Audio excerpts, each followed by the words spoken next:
How much do you know about the Philippine history? Ready? Ano ang pinakamatandang lungsod sa Pilipinas?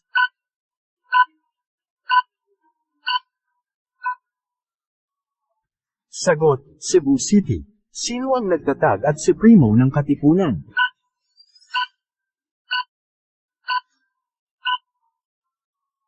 Sagot, Andres Bonifacio. Sino ang unang pangulo ng Pilipinas?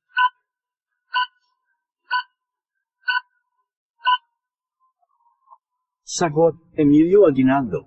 Ano ang tawag sa pinakamalaking labanang pandagat na naganap sa Pilipinas?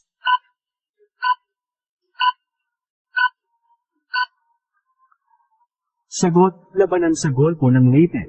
Sino ang pinuno ng tribo ng Mactan na tumalo kay Magellan?